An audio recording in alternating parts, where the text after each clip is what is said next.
اللہ اللہ اللہ اللہ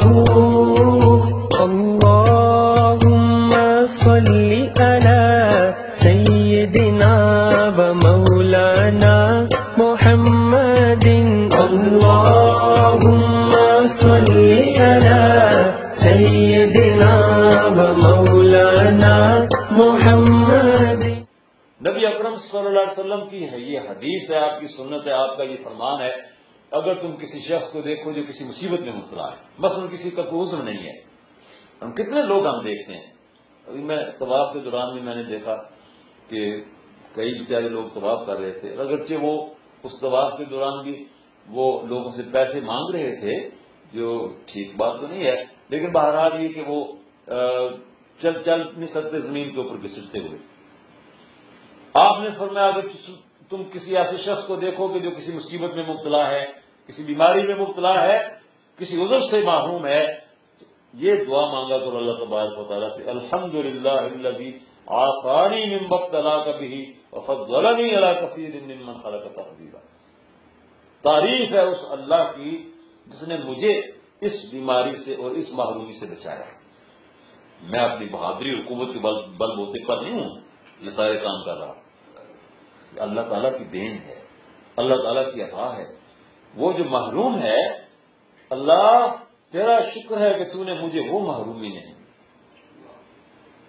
اور اے اللہ بہت ساری تیری مخلوق ہے کہ جو کسی عارضے میں مبتلا ہے، کسی مصیبت میں مبتلا ہے، کسی چیز سے محروم ہے، تو نے مجھے سب کچھ عطا فرمایا. میری یہ آنکھیں جو دیکھ رہی ہیں اور آپ کی آنکھیں جو دیکھ رہی ہیں، ہمارے کان جو سن رہے ہیں، ہماری زبانیں جو بولتی ہیں، ہمارا دماغ جو ٹھیک کام کر رہا ہے، ہمارے دل کی دھڑکنیں جو چل رہی ہیں، ہمارے ہاتھ اور پاؤں جو اپنے ٹھیک انداز میں کام کرتے ہیں، یہ کس کی عطا ہے؟ یہ اللہ تبارک و تعالیٰ کی عطا ہے. اور ان نعمتوں کے بارے میں دیکھنا چاہیے کہ سوچنا چاہیے میں نے ان نعمتوں کا شکر کیا ادا کیا، میں کل کیا جواب دوں گا. مجھ سے ہر چیز کے بارے میں پوچھا جائے گا. تجھے ہاتھ دیے تھے، دماغ دیا تھا، پاؤں دیے تھے، تجھے ہر چیز عطا کی تھی، آنکھیں دی تھیں، بصارت و بصیرت سے تجھے نوازا تھا.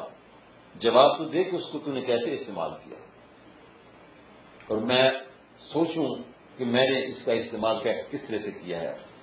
اور آج تک اگر میں ٹھیک استعمال نہیں کر سکا، میں کوتاہی کرتا رہا ہوں، تو آج میں یہ بات پلے باندھ کے اس مسئلے سے اٹھوں تو میں بہت کچھ اپنے ساتھ لے جاؤں گا کہ مجھے آج کے بعد ہمیشہ اپنے ان اعضاء و جوارح کو، اپنی سوچ کو اللہ کے حکم کے تابع رکھنا ہے انشاءاللہ.